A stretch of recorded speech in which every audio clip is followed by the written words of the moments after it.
Jared from Lost Generation Brewing, and this is Brewer to Brewer podcast from All About Beer. My guest today is Tom Knowlton from Drecker Brewery, and he is here for a conversation that goes beyond the brew house and into topics that matter to brewing professionals and curious beer drinkers alike. First, please visit allaboutbeer.com and follow on social media at allaboutbeer. And to support journalism in the beer space, check out allaboutbeer.com/support. We'll get into the conversation in just a moment, but first, this message. Malteurop has long been a pillar of North American malting, and they're growing to meet the needs of the modern brewer. Their brand new warehouse expansion at the Winona, Minnesota Malt House marks a new chapter in their commitment to service and reliability. With increased capacity and optimized logistics at the Winona hub, Malteurop is delivering the quality you expect with the speed you need. Discover the Malteurop difference at malteuropmaltingco.com. What if the secret to a better batch of beer started before fermentation ever began? By understanding the way water chemistry impacts the sensory quality of finished beer, and by analyzing fermentation and other data, brewers can control sensory aspects of their product like never before. Sanos put together a free ebook that breaks down water chemistry fundamentals every brewer should know. No fluff, just the fundamentals. Download Water Chemistry for Brewers at senos.com. That's SENNOS.com. Here's a story brewers know all too well. You walk into the brewery straight to the tank. You pull a sample to do a forced diacetyl test and you wait for it in silence. Something feels not quite right. You reach into the water bath and bring the flask to your nose, and it's a butter bomb. The logistics start running through your head. Do we hold the tank? We have accounts waiting. How many days until it clears? And then you wake up and remember that you use Berkeley Yeast Fresh Chico. It's got ALDC inside every cell, so diacetyl never forms in the first place. Through primary, through dry hopping and hop creep, diacetyl stays ultra low. So you don't have to add ALDC or wait for diacetyl to clean up. And most importantly, you don't have to wake up in a cold sweat worrying about production nightmares like these. Fresh Chico is now available in dried bricks for as low as $88 at berkeleyyeast.com. Andy Crouch from All About Beer here, welcoming our friends at Departed Souls Brewing Company as our newest supporters. The pride of Jersey City, Departed Souls has produced a wide range of 100% gluten-free and 100% definitely not gluten-free craft beers. For more than a decade, the brewery has radiated creativity and loves a good pop culture-inspired beer name. Stop by the Jersey City tap room and show our friends some love next time you're in the area. And if you want to join Departed Souls and the more than 25 other underwriters helping us pay our writers, podcasts, and artists, check out allaboutbeer.com/support. It's an affordable way to join the All About Beer community. All right, welcome. And I'm very pleased to have Tom Knowlton as my guest today. Born and raised in the snowy plains of Fargo, North Dakota, Tom spent much of his youth and early adult years involved in sports, eventually playing Division III football just across the river in Moorhead, Minnesota, and graduating with an English literature degree. While working a job at a local bank, he picked up some hours bartending at Drecker and eventually asked to apply for the open assistant brewer position. The founders and Tom set up an interview in which he tried to convince them he could do the job, and they were trying to convince him to take the job. And so his brewing career began. After 2 years of explosive company and industry growth, Tom asked about the possibility of buying into the company and was able to work a deal out to become the fifth owner. Tom took over head brewing responsibilities in 2018 when one of the founders shifted his role to building out the new brewing space, and Tom took over production of all products along with the amazing team. The rest, in terms of Drecker history, is history. Brewing fit well into his strengths as a person who gets shit done and is an adept creative problem solver. Tom currently enjoys spending time with his two daughters, 3 and 6, an amazing wife, Corinne, and a new puppy, Flo. With the rare bit of free time between the brewery and the kiddos, Tom enjoys reading, watching esoteric films, video games, and as much as possible, golf. He only really pays attention to the Minnesota Vikings when it comes to the sport he played his whole life. Tom, man, great to be talking to you, man. How have you been? Yeah, thank you. Thanks for having me. You know, things are good. Summer's coming down to a close, but I feel like it never really started. And we're just trying to navigate the ever shifting beer industry. Yeah, no kidding. I mean, I think that's kind of all of us in that regard. Um, yeah, it's funny you say summer's coming to a close. I mean, it is. Yeah, we're still in August. I don't know what the seasons are like there. I do know that. I think the last time I saw you, it was at Fuller's Ball at Drecker, where you somehow convinced me to come to Fargo in a freak snowstorm to pour some beer. Yeah, was it snowstorm? It's funny because it's There so was. I know it's probably Fuller's. typical to you, so it didn't even stand out. But I was like, what was that in March, man? And like, like I fly in and it's just like pouring snow. Yeah, so Fuller's Ball is our annual festival that we started it on the first year of first year was on April Fool's proper, and my birthday's on April 4th. And just my whole life, April 4th has either been like the most beautiful spring day or it's a complete blizzard, and there's really no in between of that. Like it's always one or the other. And so I think that was our 4th year this year doing it, and it's just funny that we get all these brewers from all over the country, and often it is a brewer or an owner that shows up to it. And we've had a lot of comments that like, this is my first time seeing snow if they were a brewer from the South or something like that. So it's a really fun time. And then just to add that whole, like, welcome to hell of Fargo, either it's beautiful or it's snowing is always fun for that. I mean, the weird thing about that day, though, I mean, it started out snowing, and then the sun came out, and then by the time the festival was fully going, man, the snow was melting, and it was a beautiful, beautiful day. Yeah, it was a kooky one. It was my first time in North Dakota, so it was definitely a hey, this is what it's like to be here. Yeah, and I think people, especially now that I've traveled a lot more, met a lot of people from across the country, across the world. People tend to think North Dakota is this like barren, snowy wasteland all the time, but in fact, we actually have all the worst parts of weather. So we have, it's snowy and cold in the winter, and then in the last like 3 weeks up here, it's been like 98 and like almost 100% humidity for like every single day. So we get the full experience, other than like the dry desert heat. So. But you have climate control in the brewery, right? Because it's open to the tap room, so it's not like you're okay. That's good. That's good. I honestly, until I opened up Lost Generation, man, I had never worked in a brewery that had any kind of air conditioning or anything. So yeah, when it's 98 and humid, it's actually 115 on the brew deck, and it is awful. Right. Yeah. One of my brewers is actually, he brewed in Arizona for a while, and he was the third shift brewer, so they'd start at like 2 a.m. just so they could be done in time for the heat to be like not at time of the day. Which I was like, that seems like a bit of an oversight or a nightmare for the staff to have to brew in unclimate controlled in that heat. But I mean, like most of the places I've brewed in, like I can't imagine the nightmare to try to climate control them. I mean, they're just, so vast and then not connected to anything where guests come. So it's like, obviously for you all, I mean, you're keeping that huge tap room area cool so that your guests can enjoy. But yeah, I mean, like, at a big warehouse brewery, it's like, I mean, yeah, we just suffer through. It is what it is, Yeah. I guess in that regards, for our listeners who aren't familiar with Drecker, please, why don't you tell us a little bit about the brewery and what it's like operating one of the larger craft breweries out there in the middle of North Dakota, man?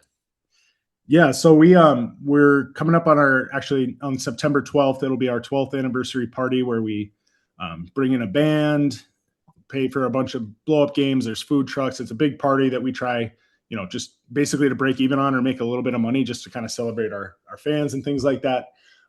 So coming up on 12 years, we started in a smaller location, kind of a shotgun style bar with a brewing space, again, attached to the bar area. You could kind of be in the fishbowl. And then that took off, and we started getting into, I think the first hazy IPA I ever brewed was, I know when it was because the first day I ever started was the first hazy we ever brewed, which was in August of 2016.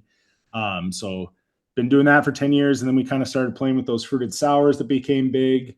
Wait, so in 2016, you guys weren't even doing hazies? No, we were. Oh, okay. Well, no, you just started though. You said, right? Yeah, or that was our first hazy was in 2016. Huh. So what was the styles like prior to that? a lot of classic stuff. So it would be, we're known as kind of a weird brewery. I mean, maybe not anymore with how much everybody's doing these weird beers and trying to find the next thing, right? But we we started with more like traditional stuff. When we started the brewery, it was the time where you needed a flagship, right? But we didn't want to do a flagship in Bud Light USA of North Dakota and rural Minnesota and stuff. So we decided we weren't going to do a blonde ale or anything like that. So we actually went with Irish Red that was brewed with like some local honey, but kept it really light, really crushable. It just happened to be red. So that was kind of the starting off flagship. And then, we did pale ales. We had a friend that had a hop farm near town that we used can't use it for flavor, but we use it for bittering. So we had a series on that. Some of the weirder ones that we ended up doing were, I guess not that weird, but we did a sour IPA, kettle soured IPA that was really great. But for the most part, pretty traditional, leaning more into those like stouts and porters and that kind of stuff. Because, at the time in North Dakota, and I would still say they're behind on the times when it comes to like adopting craft beer. But a stout or a porter or a red ale was like exotic, right? So that kind of drove some traffic in. And then, after that, we just kind of branched off and started to see the hazies being made. And funny enough, I tell this story a lot to brewers just because they'll know what it means. But I remember the first one we ever brewed, we were actually putting flour in the mashed because at the time that was kind of the thought. Yeah. You're like clouding. Everybody was trying to add pectin or flour in the mash, any way to try to create that haze stability without realizing like, oh yeah, you could actually just make it doesn't matter at all. Yeah. So, but I mean, that was the thing is everybody thought you had to do that kind of stuff. I think like Tired Hands and right. Breweries like that had kind of invented that when they were doing their like milkshake IPAs. No, I remember those times, not so fondly, but I do remember those times. And then, I mean, like, what's it like? I mean, North Dakota, I mean, like, I feel like that's one of the cool things about, what you're doing is it's a brew scene. I don't think most people are familiar with, outside of, what the Cohen brothers showed us. So like, you touched on it a little, but what's it like brewing there, man? Yeah. I mean, I think, not to like toot our own horn or be cocky, but like there's not a lot of breweries. And I would argue, it's pretty clear to me that we're the biggest and the best, most interesting brewery in the state, which is not saying much because I think we have something like 40 some breweries only in the entire state, maybe not even that. And I think a lot of those are crossovers with like wineries or cideries that also happen to brew beer. But I think it's interesting, man. I don't want to like disparage my community or anything, but like I would say that by far our least supportive market or least excited market is definitely our hometown. Like we're not something I lament a lot when I go to other places or East Coast or things like that is like these tap rooms are full at 2:00 on a Thursday, and we just don't have that. We don't have that outlet, which I mean, I don't know how in the weeds you want to get on this one question, but like that really actually became the reason why COVID was okay for us. Like we were already doing the model that everyone had to switch to in COVID, which is basically very little tap room and a ton in distribution. And actually, it grew our distribution because we already had all the contacts. We had built up this, 20 some states at the time we had distribution in. So we were able to send a bunch of that out, but like, it's an interesting thing. The population is just not huge. It's the greater metro. So it's a 3 college town, 3 bigger city, West Fargo, and then across the river in Minnesota, Moorhead. That whole metro is probably only like 200 I would say like 350,000 now. The last time I checked, it was in the 200s, but I'm sure it's bigger than that now, but there's not a lot of people to sustain a craft brewery where everyone already drank Bud Light. Right. So, we find it cool to be a part of that and like to be the place in Fargo, to be the place in kind of North Dakota and even Eastern Minnesota. But I think it has been a challenge for us is to get the recognition that we have in the brand that we have had to really come from this distribution channels and things like that. Yeah. In absolutely, and I mean, you guys are distributing I mean, you guys are regularly available down here, like even in our Virginia home base. Like we share a distributor down here. Um, but I mean, I hear you saying that, but at the same point, man, I'm sitting in my tap room right now that's at 2,500 square feet, and I have been to. For the listeners that have not had the pleasure of getting to visit Drecker, they call the new facility Brewhalle. And I mean, it is like almost like an absolute Willy Wonka amazingness of size and scope. I mean, Tom, correct me if I'm wrong. You got like 3 bars, you got a music event space, you got a hotel. I hear you that you're not necessarily packing it full, but I mean, that is a gigantic, amazing space.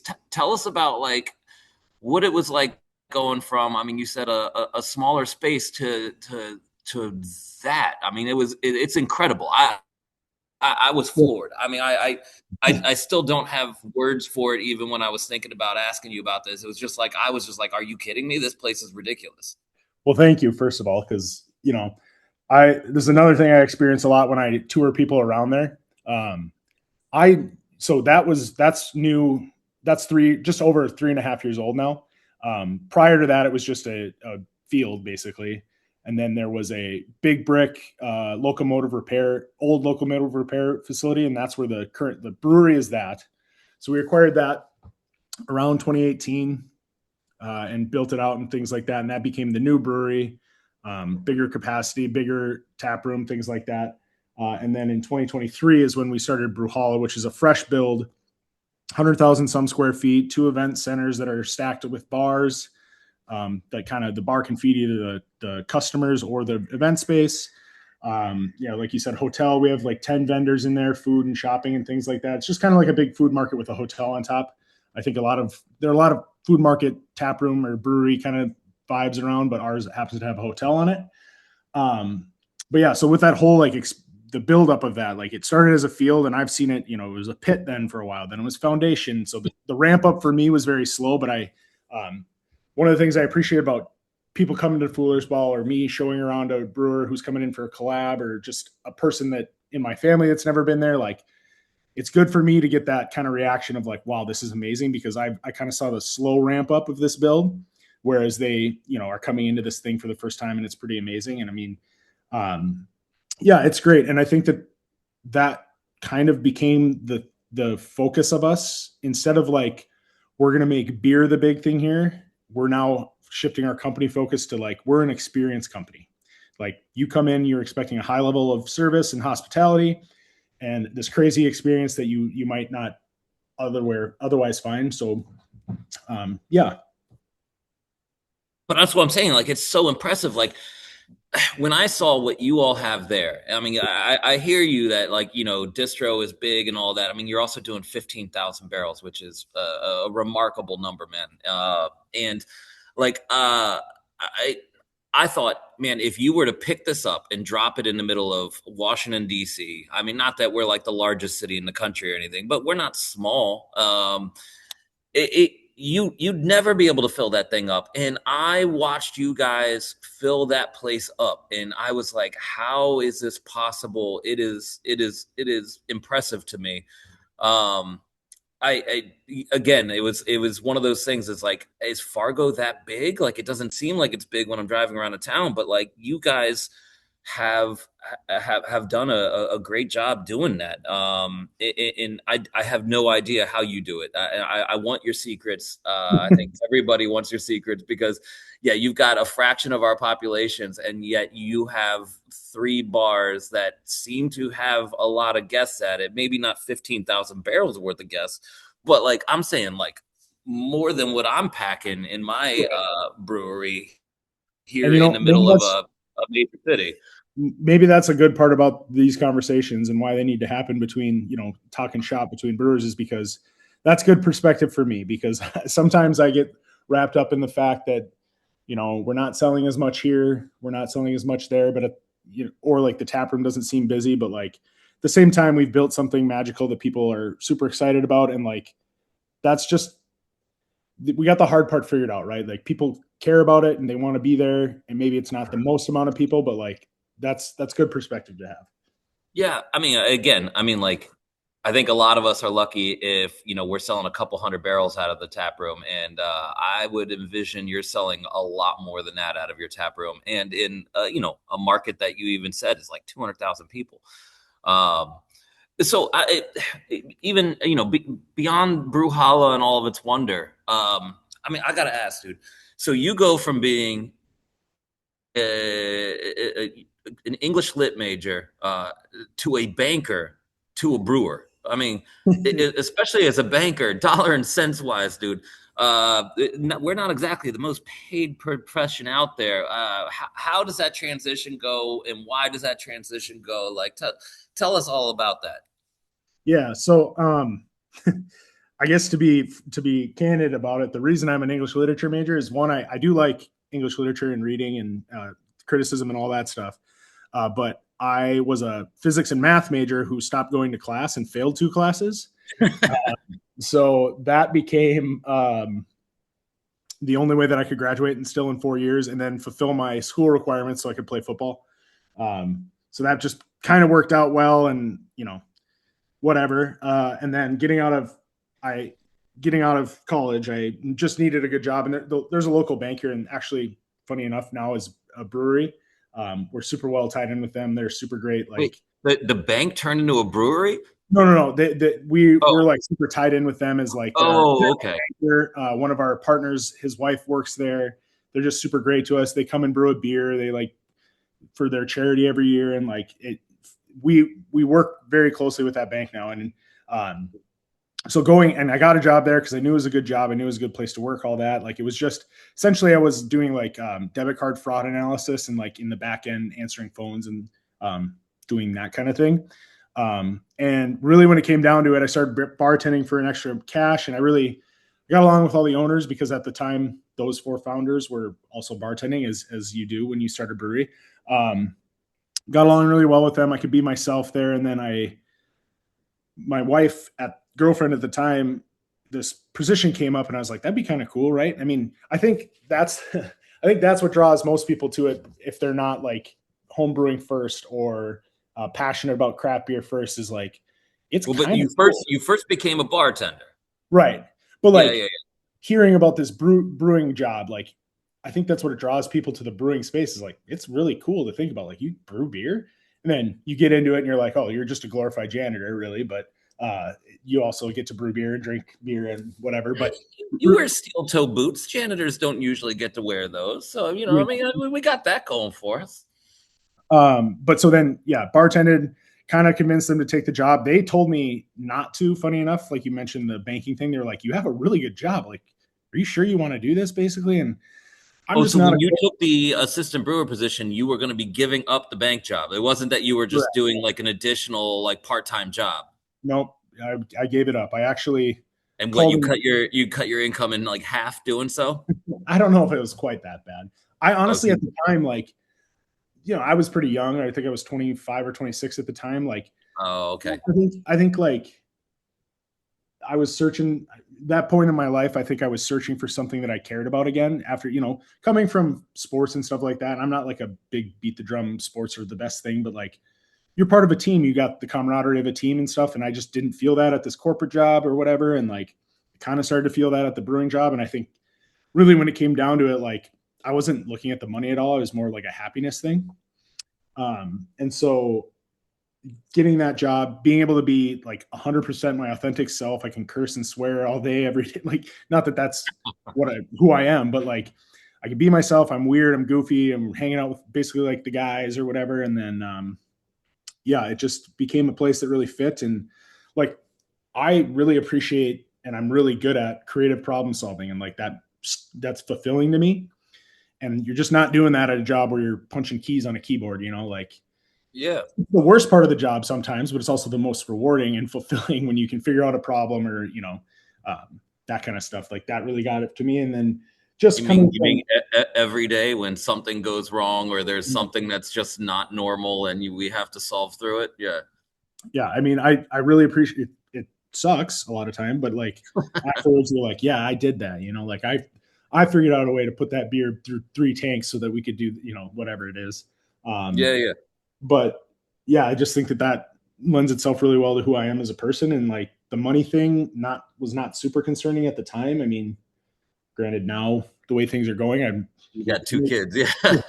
make more money and not worry about it as much. But no, I think the brewing space is really analogous to a team atmosphere, and we're like, the packaging team might not get as much credit. The brewing team sometimes doesn't even get as much credit, and like then just very much like we're all working to the same goal, and we're suffering at the same rate.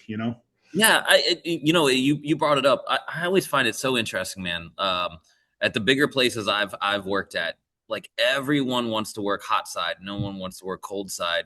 Here at my own place, honestly, like I prefer cold side. I mean, that's like in my mind, like where everything gets dialed in. Like, sure, you're Right. not throwing in the grain and the hops. It doesn't look as sexy, but like, I mean, that's just like following recipes, hitting numbers, and then just going on with your day. Whereas like cold side is like I think where the fine tuning is. But yeah, I'm with you, man. I mean, like no one, everything after the yeast is put in, like just is less sexy amongst brewers. I personally don't get it. I'm 100% a cold side guy. I Yeah, rarely get on the hot side anymore. It's I mostly know. when my beers is gone. I can't tell you the last time I got on a deck, but like, I mean, yeah, this morning I got in here before anyone else and, did a transfer, got the beer and carb spec and all of that. And that's more exciting to me. I don't know. Yeah. But I know other guys that completely disagree with me. And whenever I was hiring people at the bigger places I've worked, everyone wanted to go to hot side. And It's that's so where, funny. yeah. I Yeah. think But it's way more stressful from like, I guess for what I do right now is very little actually. Like I said, I'm not hot side brewing a lot. So I have to be kind of in and out of, I have to shift between meeting mode where I have to think about things, schedule mode, forecasting, schedule forecasting mode, or ingredients ordering mode, inventory mode. And then to come back in and be on the hot side or try and do that on a day where I'm doing the hot side is crazy hard to me. Whereas like you're in the I cold know. side, it's a little more paced out, like that kind of thing. And it's funny you say that about the brewing stuff, because we've always run our brewery as brewers do everything. So you package, you hot side, you cold side. Now we have a full-time packaging team who also unbelievable guys. Like they want to be on the canning line. We got a perfect team where it's just like one guy's the tinkerer. He loves figuring out what's going on with head 4, like the other guy is the more like the regimented like schedule. This has to happen then. We're ordering labels then and that kind of stuff. And then the other guy is just a jack of all trades. Will just great attitude. Will just do whatever you want. And I tell people all the time in the brewing space, like, and especially my brewers who at times will like butt heads with the packaging because they like didn't spray this ISO on this thing or whatever. And it's like, okay, Oh, I'll the talk to them. territorial thing. Yeah. But Yeah. also like they want to be here and you don't be mean to them ever. Like, or I will come for you. Because Right.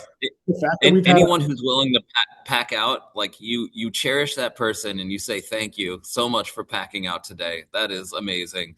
and Or yeah, they're doing it, how many the barrelage we're at, they're doing like minimum 60 barrels a day through our 40 line or 40 can a minute line. And like, that's a long day. 60 barrels a day, every day, 5 days a week. You guys are running through your packaging line. That's probably an average because we're doing like some 90 barrels in there too. And then some days we won't do any, and then it's 130 or whatever. And when you say packaging 60 barrels, like not all in can, right? I mean, like you're saying 60 barrels can and keg. It's probably, I mean, like, so yesterday, for example, we did a tank and it was like 500 cases and then, 20 half barrels and 46 barrels. I don't know what that adds up to, but it's kind of like, that's a normal like fruited sour day. That is impressive, dude. That's a lot. Yeah. Yeah. And how many guys overall are you overseeing right now? So my team is 3 brewers and then 3 packaging people. All right. So you got a crew of 6 people. Yeah. and then I fit in whenever there's a problem and someone has to come back or whatever. So it's Yeah, a really I great like it. team. Honestly, like, not to get ahead of any questions, but like the thing that really makes Drecker special is that we have awesome employee retention. We take care of our employees. Like, they feel whole at the end of the year, and they're just all great. Like, we don't really have staffing issues as far as retention. Like, obviously there's little things here and there, and we've had to fire people like anyone else, but like, You don't lose people to all the other North Dakota big brewers. yeah, no, I guess that's probably in our benefit, right? That there's not A little bit, but yeah, you'd have to travel a decent way to jump ship. But yeah, quite honestly, like, people talk about going to the Minneapolis St. Paul, which is about 30 or 3 hours and 30 minutes away. We're paying lead brewers or even brewers better than some head brewers get paid down there. So it's like, that's not really an option for people. well, that is very kind of you all here at Brewhala. Bringing it up, just something like I hadn't thought of asking you, but since you brought it up, I'm kind of curious. And since we're talking about your crew, I mean, sports was obviously such a big part of your early life. How does that transition to you running your six folks that keep the place afloat? Like, do you think that like having had that team background gives you any benefit or gives you any insights that maybe the rest of us could benefit from? Yeah, maybe. I was an offensive lineman my whole life, so I was not, again, I'm trying, Midwestern are not going to be cocky. I'm not trying to, like, I was an All-American in college, which is a pretty big deal, but also like, I'm not like, I don't hang my hat on that. So like, I played it real quick for the listeners who have not been able to meet or see Tom. Tom is an intimidating man. Like, I mean, Tom, what are you? You're 6'4"? I'm 6'5", and I don't know. I Six don't really 6'5", and he is a boy that makes corn-fed looks felt. I mean, you just look like you can pick up a keg and lift it above your head easily. Well, Yeah. thank you. Yeah. But all right. So anyways, you obviously have that football background. Yeah, but just the context. The only reason I bring the All-American up is so I played at a very high level. If you were a random fan watching my college team, there's about 5% chance you would know who I am, just because. So growing up and being like a successful at this position that nobody cares about, basically, I think that's been more than like any sort of leadership thing. Is like, so also we've done a bunch of company, like, corporate structure building, not as corporate as Drecker can be, but not overly corporate. We've done a bunch of this building, and we've had to take these tests for personality and whatever. And I'm an empath. So the reason I bring that up is because, being a person who is really good at something but didn't get as much recognition, I think that's really lended itself well to like, and being an empath, being like going over the canning line at least once a week or maybe even every day and being like, you guys, I so appreciate you guys for being here. I know that doesn't get brought up a lot, but like, you do what you do here is invaluable, that kind of stuff. So like being, having that empathy level, I think which is funny because in our ownership group, I'm the only one that scored anything in empathy. You guys actually did like you guys took like a personality test to yeah, check. There's, yeah, which is, yeah. I mean, honestly, like if you would have told me, if you would have interviewed me at the beginning of this corporate process, I probably would have had some more eye rolls and shitty things to say about it. But it's one of the greatest things for our company that's happened. Just the way, I think a lot of breweries have faced this like explosive growth, and all the things are going crazy. Everyone's burning out because they're trying to keep up with capacity. Like, a few years ago, probably now, but like, this has basically given us a system to orient ourselves in this kind of ever-changing, chaotic industry, especially where, we own a hotel, we have an event center, and like we're running like 7 different businesses out of this brewery space. So that's been really great. But like, I think the whole, going back to the question, like sports and team stuff, I think in those scenarios, you're getting told all the leadership things constantly. There's quotes and motivational stuff always. So I think probably pull out of the ether like some level of that just in general. But I don't know. I think just the part of a team thing and like understanding that not everyone gets recognized, but also everyone could be doing the great work and still deserves recognition. That's probably the biggest one. And then I'm honestly not a great, I'm really bad at managing just because I'm so empathetic that like it becomes hard for me to make tough decisions sometimes. But I'm with this whole new, this Be the hard ass. Yeah, I hear yeah, you. with this whole new corporate structure, it's given me like systems and like tools to actually do that stuff. And I'm finding that it's not the end of the world if I have to tell someone they have to work late. So Yeah. that's been nice. Well, and I mean, like, it sounds like you guys really focus on trying to make the staff feels like some togetherness and appreciation. Yeah, I worked at when I was at Lagunitas, and it was like they called it a tribe, and then did a fairly good job at that. Tom, I gotta we're gonna pick this up in 1 second, but we are gonna take a short break for this message, and then we're gonna come right back for more of this conversation with you, Tom Knowlton of Drecker. It's here. Berkeley's Fresh Chico is now available dry. So many of the brewers I talk to these days choose Fresh Chico as their house strain because of how clean and versatile it is. If you want to make world-class IPA, your fermentation has to be ultra clean. That's why brewers have been turning to Berkeley yeast, because it is the only place you can get robust low diacetyl technology. That means healthy and highly viable cells that ferment fast and clean every time. At Berkeley Yeast, we worked long and hard to bring you Fresh Chico in a dried format. Now, Berkeley is the only place you can get next-generation technology in dried yeast. Period. And with bricks priced as low as $88 plus free shipping, diacetyl reduction has never been so cost-effective. Head over to berkeleyyeast.com and start leveling up your IPA today. Malteurop has long been a pillar of North American malting, and they're growing to meet the needs of the modern brewer. Their brand new warehouse expansion at the Winona, Minnesota Malt House marks a new chapter in their commitment to service and reliability.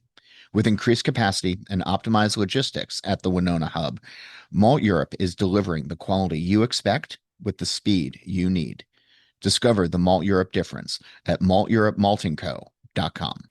What if the secret to a better batch of beer started before fermentation ever began? By understanding the way water chemistry impacts the sensory quality of finished beer, and by analyzing fermentation and other data, brewers can control sensory aspects of their product like never before. Sanos put together a free ebook that breaks down water chemistry fundamentals every brewer should know. No fluff, just the fundamentals. Download Water Chemistry for Brewers at sanos.com. That's SENNOS.com. All right, welcome back. So we've got Tom Knowlton here of Drecker, and we're just talking about some of their delightful beers that they're making over at their brewery in North Dakota. Speaking of which, Tom, moving to the beer itself, I mean, we've talked about a lot of the other aspects. Let's talk about your liquid, man. You are all definitely known for delicious beers, and you certainly make waves with some of your styles. I mean, you've got a couple out there like the Brains line and the Chonk and the Fluff and all of that. From a brewer, I have to look at those beers and think that has to be tough bringing some of those to fruition with all the fruits and the adjuncts and everything. Tell us about them, and do you have it down to a science, or are they a labor of love? Do you have to bang your head against the wall sometimes trying to make them work the way that they need to work? Tell us about your stupendous, amazing Willy Wonka sometimes beers that you've got.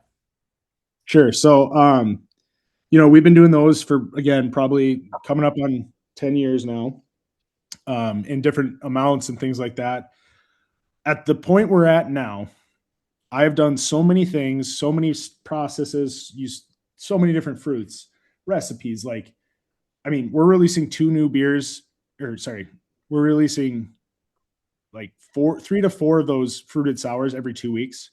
So I've done probably 1,000 different ones at this point. I mean, some of them are comebacks and things like that, but like, it's so autopilot for me at the moment. And like, I'm super open to like, it's not like proprietary because for the most part, everyone's doing what we're doing.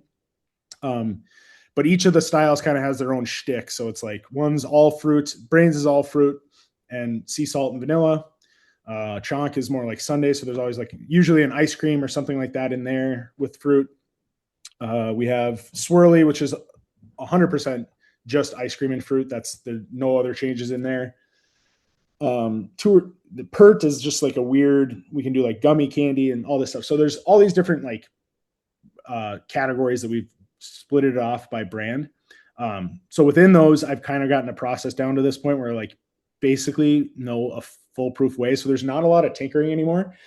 And the reason for the tinkering or lack thereof, I spent many a night in our come up to the point we're at, sitting there tweaking, adding more of this fruit, adding more acid, making sure the vanilla is higher, making sure that spun and the bag of granola or the granola or the graham cracker we had in there was getting fully hydrated. Like, and then when it came down to it, there was a couple times where like I tried my ass off for this, and then people they were like, yeah, this is great. Or I didn't do the thing that I worked really hard for, and people are like, this is the best one I've ever had. So it's like, it always seemed to be the ones that I tried the hardest on were the ones in the fruited sour category, were the ones that people cared the least about, or that they just didn't have a reaction for. And then the ones that I basically threw all the different fruits in there and didn't do much to it, they were like super geeked out on it, which, I think I'm not like phoning it in on these recipes or anything like that, but a combination of going through all those tinkering stages, figuring out new equipment, processes and stuff like that. It's just, it is almost down to a more of a equation than like a science or a recipe. But like, I know if I'm doing this much of base beer, we need this number of drums. And when I'm doing a berry beer, for example, like I need it to be this much berry, this much of the concentrate, the puree concentrate, this much of whatever other fruit, so I've just gotten to the point where it's like cooking without a recipe to me. I just kind of do it and know that it's going to be what it is. I mean, because you become not good if you do. Maybe not good if you're trying to figure out how to brew these beers, but I'm happy to chat through that too. I guess in that regard, just as a real quick, I'm not asking you to give up all your proprietary, but because you guys just do such an excellent job at such and get so much accolade for such, and obviously brew a ton of it. I didn't realize you 2 to 4 every 2 weeks. That's ridiculous, dude. In regards to that, are any fruit providers that you are particularly have an affinity for? And is there like a single tip that is your favorite tip for when I brew these beers? The thing I wish I knew when I started brewing these beers is this. Oh, there's so many tips. Like the things that we were doing were just insanely stupid at the beginning. Oregon fruit has been my gold standard. They're always available. You're going to pay more for certain varietals, but like never ever had a bad batch of the fruit. Like it's all great. I'm at the point where I'm contacting them, like the guys directly. I could imagine. I mean, the amount that you guys buy, I can only imagine. They're the only thing with them is they can be cost prohibitive if you're trying to go large scale. But New York Hop Guild's also great. They got some access to like some cool, like not normal fruits too. And like, there's some fun stuff that they do. Their strawberries, excellent. I do love those big ones. Yeah. And then as far as like tips on process, you can pump a drum of Oregon fruit puree with a centrifugal pump and a cane. And I didn't know that. And I didn't, because I just figured it'd be too thick. It wouldn't go through.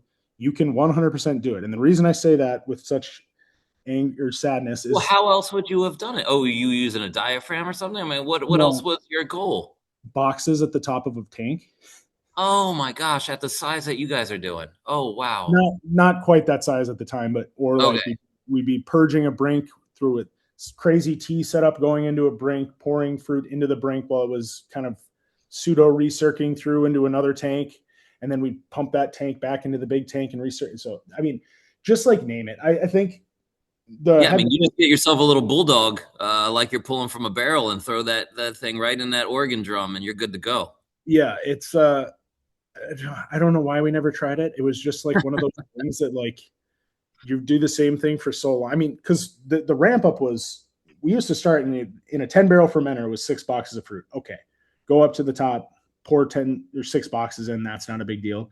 But then as we got the new brewery, we scaled up the sizes. Like I also find that hard to believe. 6 boxes. I've seen some of these styles you make. There's those, no way that you're doing those 6 are the boxes old ones. in 10 barrels. Oh, those are the Those old ones. I was gonna those are say the there's original. no way. Yeah. All right. So that's what I mean is like we started with the 6 boxes and then we were like, okay, that's great. Now let's do it again, but now it's going to be 40. Okay, now it's 80. And then it's like, okay, I'm not doing 80 boxes with the forklift lifted up to the top of the ladder so I can grab like it just was one of those things like we were moving so fast at the time. We came from a place of like every dollar counted, right? Like when you were kegging off kegs, the beer in the line, that's like 4 pints. That's like $24 or whatever. So like that's where we came from, right? We were pinching pennies constantly. We were still pitching.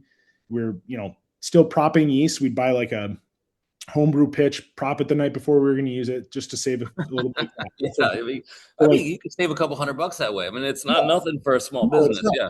Yeah. And so that we came from that world. So the idea of buying a pump that, diaphragm or otherwise dedicated to this, or like figuring out a different option, like we'll just bootstrap this thing. Tom will get up on the ladder and huck the barrel or huck the boxes or whatever. And I don't know if I should tell this story, but it's hilarious for brewers and industry people. I'm into it. Please. Everybody, I think the listeners would love to hear this story. Oh, this is so bad. This happened at a different brewery, though. This was just like you happen to be working at a different brewery. Yeah. This day we did. What we used to do at this other Brewer Brewing. We used to take a drum of fruit and we had a special lid that we had cut out and put rubber around the cut so that you could fit the spout of the fruit out. And so we would take this drum, we'd ratchet strap it to the forklift, lift it up to the top of our 15-barrel fermenter, pop the top off, and let it roll in. And this is the breaking point of like, we got to figure out another effing way to do this thing. Like this cannot possibly be it. But the lid that we had, we'd use the same lid because we'd take it off, re-screw it back on.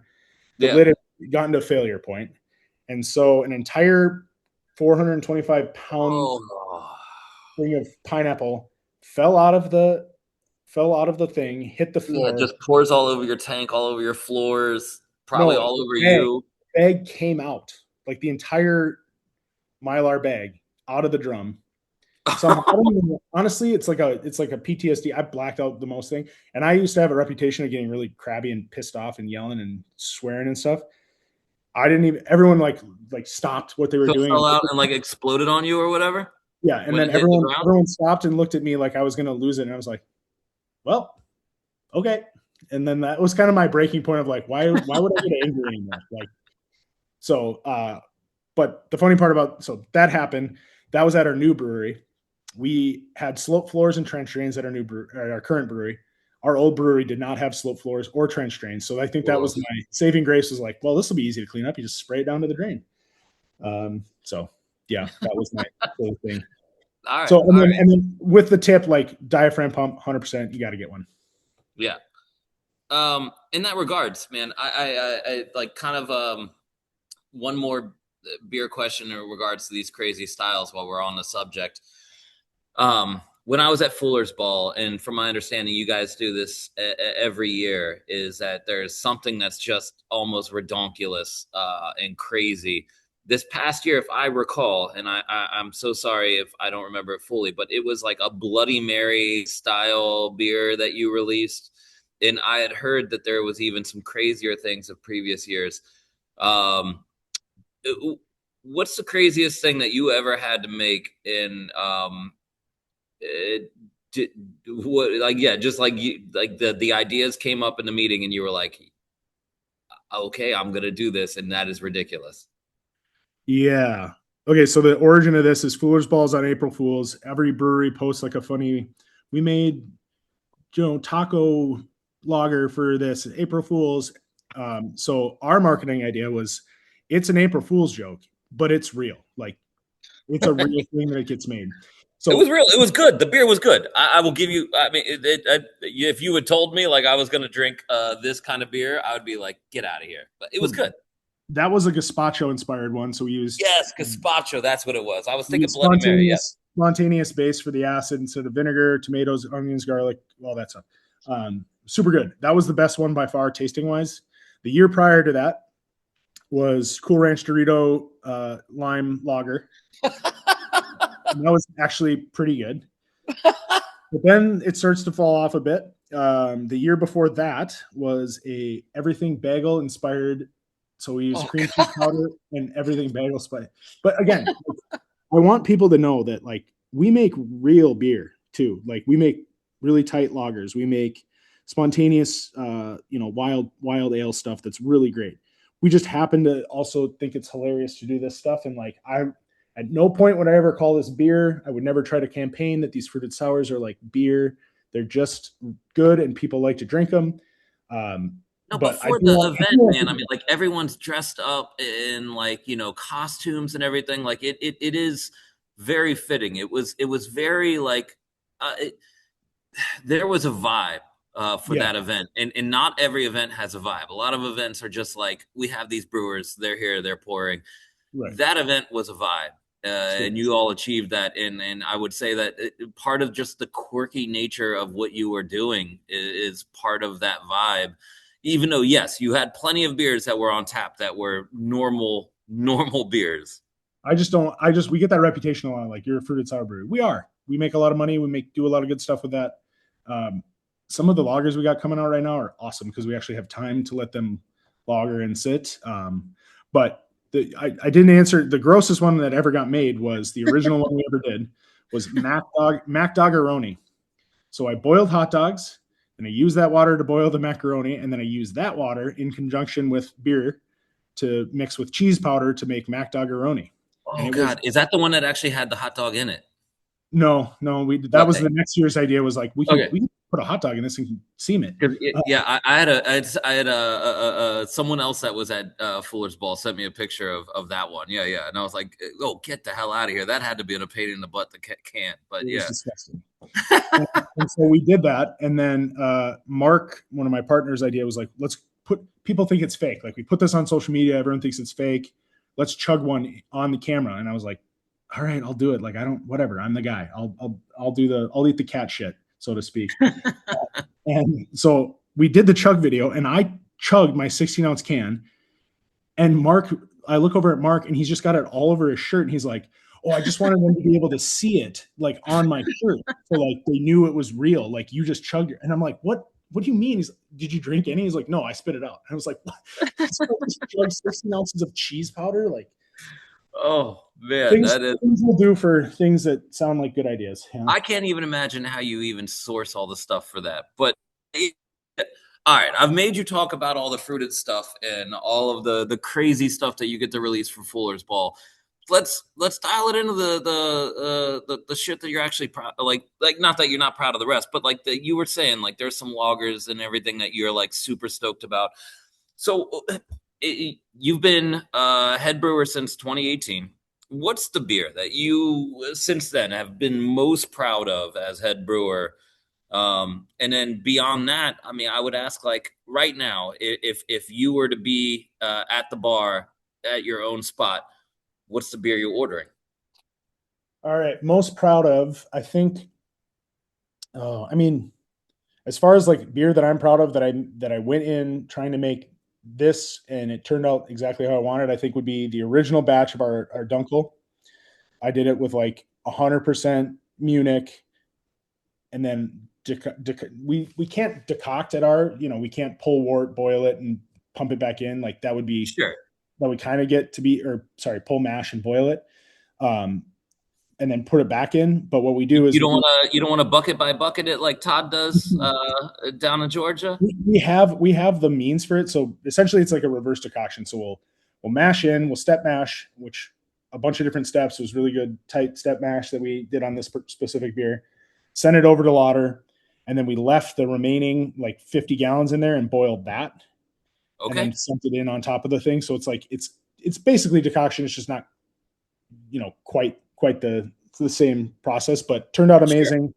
Loved it. Like graham crack, like, just from malt and the steps in the cocking, we got like a ton of graham cracker, super tight and biscuity. Like it was awesome. And then if I was at the tap room, And if you did you get to remake that, or was that the one time, like one and done, that was it? No, we've remade it a few times. It's still good. It's just like Nice. something about that first batch where I just, I was on the hot side. I was doing everything. And like, I think a lot of that played into it, whereas like, it was just that sensory, trying to remind yourself that you are a good brewer still, like just because you make dollars and like you can brew, and I think that was part of it. All right, but if you were at your tap room right now, and I know it's a little early for you at this exact moment, but let's assume that you were having a beer, what would it be? It's early, probably barrel aged stuff. No, I'm kidding. We just rotate through stuff so quickly. We just did our first kind of foray into like the hop saturated kind of vibe. Okay.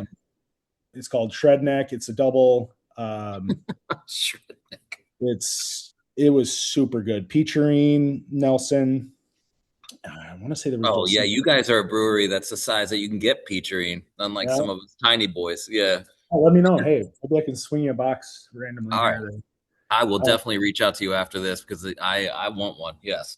But yeah, you got Peacherine Nelson. Tell us more about this beer. Oh, sorry. Peacherine. And so it's 100% Peacherine with Peacherine hop keef. And then our lot of Simcoe Cryo is incredible. It's like orange marmalade. Wow. So we did that in the Whirlpool with Peacherine and then double dry hopped with Peacherine and then did hop keef, which if anyone hasn't used hop keef, I think that might be, or any other liquid bright hop product. I got to say, I think that's the kind of the future for me, and just not as a replacement for hops, just the aroma and flavor that you can get in bright after you've transferred is like insane. But the game changer, like Nitro Boost, is what you're saying. Like it's like, yeah, we're going fast, but let's go faster. Right. Yeah. So that was great. I mean, that was just my favorite IPA in a while. And I honestly don't really drink hazies that much anymore, just because I got kids and I just want to crush like 4 lagers instead of having 2 IPAs. And but if not that, we just did an Italian Pils that's really good. And I don't even like Italian Pils typically, but this one's solid as hell. That's called, I can't say it. We got cease and desisted. Oh, well, so just tell us the hops that's in it. Saphir, 100%. Oh, nice. All right. So you went classic on that one. Yeah, you went beery on that one. Yeah. That's awesome, man. I also will ask you afterwards about the cease and desist. That sounds awesome. So all right, we're getting towards the end here, but I gotta ask, man. So early on in your career, you go from banker to bartender to brewer, and you have the wherewithal to be like, hey, I want to buy into this business. What makes I mean, you had to have been young as hell at that point. What makes a guy think I want to buy into this business? I mean, in hindsight, man, I mean, like seeing the growth that's happened since the time that you did so, I mean, it seems like a really smart idea. But what was the light bulb moment? What made you want to be more than just a employee and actually a partner? Yeah, it was. So it would have been 2 years after I started. I can't remember. The years start to run together, But anyway, we had just really launched hard into the Minneapolis St. Paul market. That was going insane. Everyone was geeking out. There was all the forums. People are trading our beer. Like I just saw this kind of really great reception of our stuff. And then we headed out to a collab in Madison, Wisconsin. And on the way, everything's kind of, going well. And then we get there, and this brewer that we kind of, the brewery that we respected, who I'm not going to say because they're kind of gone now. And it turns out that they weren't necessarily maybe the greatest, but anyway, they were really great partners and good friends to us. Every time we dealt with them. And they were saying a ton of really good stuff about our beer, a ton of really good stuff about us and everything. And I just kind of started to get the sense that this was going to be bigger than even what it already had grown to. And then that night we went, and myself, Darren, and Mark, the two of the founders, went to a seafood bar and ate them out of oysters. I think we had like 130 some oysters. And between the three of you, Yeah, had some beers, had some cocktails, like, That's um, impressive, man. I mean, and my so wife can down some oysters, but I mean, 130 between three people, that's impressive. it's like a money no object kind of thing though. Like we're riding high on all the nice things people were saying about us, and um, kind of at that point when we got back from that trip, I was like, okay, this is going to be bigger than maybe what I imagined. I really like this, like personally, like this is a good job. Like I also at the time was kind of bearing a lot of the load along with one of the other owners, but I was doing things that he was doing, right? So I was like staying late without being asked to. I was coming in early. I was kind of like really taking ownership of everything already. And I felt like, not that I didn't trust the guys at the time, but like I wanted to make sure that I didn't want to leave. And I wanted them to make sure that they didn't think I was going to leave too. So it was kind of like handcuff myself. But my wife is also, she's a cosmetologist hairstylist. So like she had, she has like 300 something, like crazy amounts of clients. She's super busy, but like she couldn't necessarily like pick up and move somewhere else. So I was kind of going to be here. I really like this place. Let's just do it. All right. I mean, and clearly, I would imagine, I mean, correct me if I'm wrong. I would imagine that is, in hindsight, not a bad decision that you made that day.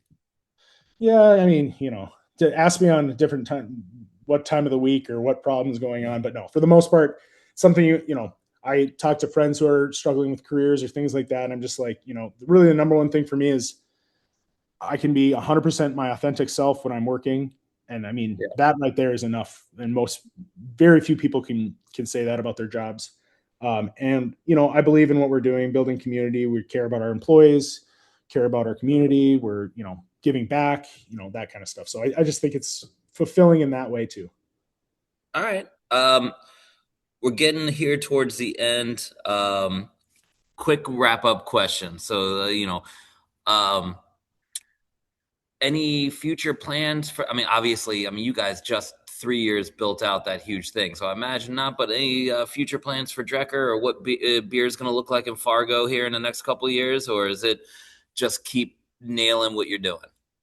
Yeah, I mean, I think we're trying to move more into less limited time offerings and trying to establish more of core stuff.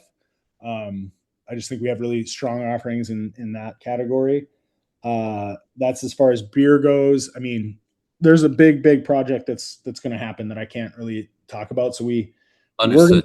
we were going to put a convention center for Fargo, had a city partnership for the convention center next door. We lost in the final round. We somehow lost. Oh, it's going to be next door to where you guys were at. Yeah. So Wow. we kind of lost that in the final round of it, and they ended up going downtown, which will still benefit us because it's in the downtown. We're 6 blocks from downtown. Yeah, So for listeners that are not well aware from Fargo, it is a $6 Uber ride from downtown. It is not a far jaunt. Yeah. yeah. So that'll be really great for us. But then in the space that we had, gotten all these partnerships and kind of land swap agreements put together, we're still going to work on something big and to tease it, I guess, like wet and wild. All right, I like it. I did, all of those words sound exciting. All right, just two more quick ones before we cut it off, man. All right, you said you're into esoteric films. What is this most esoteric film that you, like? What is the film that if someone needed to watch because they want to be seeing what Tom Knowlton's seeing? What is that? Oh boy. Well, the most esoteric film I ever watched was a film by um,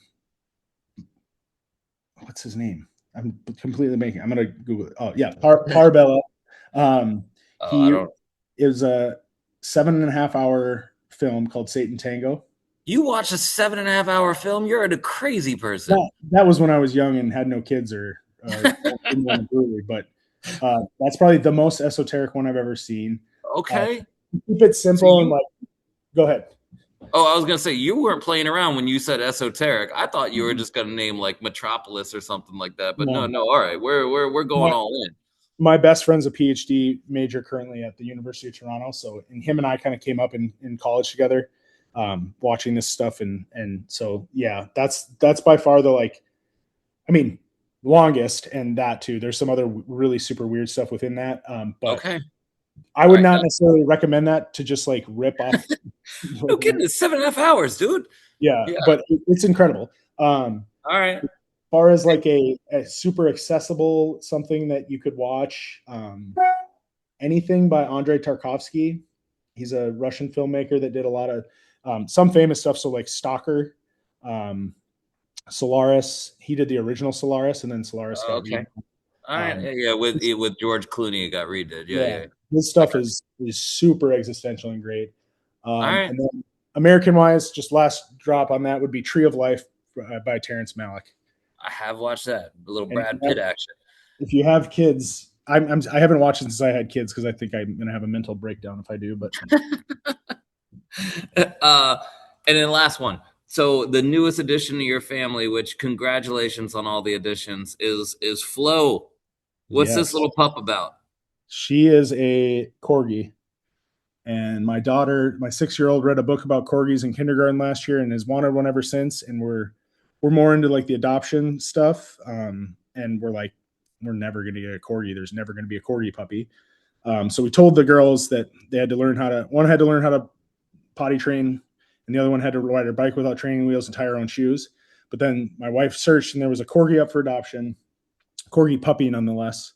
And so she's like, we got to do it. This is never going to happen again. So we And it did all worked out. Yeah, Yeah. she's good. She's only pooped in the house once this week, so that's a pro. That's an upgrade. All right. Mhm. Well, Tom, I appreciate everything today. And Tom will be back on the next episode of the show as the host, having a conversation with a brewer of his choosing. And that will be on the air next week. So make sure you tune in for that. A reminder to all, visit allaboutbeer.com and follow on social media at allaboutbeer. To support journalism in the beer space, check out allaboutbeer.com/support. I am Jared Pulliam of Lost Generation Brewing Company. Thank you to all for listening to the Brewer to Brewer podcast. Andy Crouch from All About Beer here, welcoming our friends at Departed Souls Brewing Company as our newest supporters. The pride of Jersey City, Departed Souls has produced a wide range of 100% gluten-free and 100% definitely not gluten-free craft beers. For more than a decade, the brewery has radiated creativity and loves a good pop culture-inspired beer name. Stop by the Jersey City Tap Room and show our friends some love next time you're in the area. And if you want to join Departed Souls and the more than 25 other underwriters helping us pay our writers, podcasts, and artists, check out allaboutbeer.com/support. It's an affordable way to join the All About Beer community. What if the secret to a better batch of beer started before fermentation ever began? By understanding the way water chemistry impacts the sensory quality of finished beer, and by analyzing fermentation and other data, brewers can control sensory aspects of their product like never before. Sanos put together a free ebook that breaks down water chemistry fundamentals every brewer should know. No fluff, just the fundamentals. Download Water Chemistry for Brewers at senos.com. That's SENNOS.com.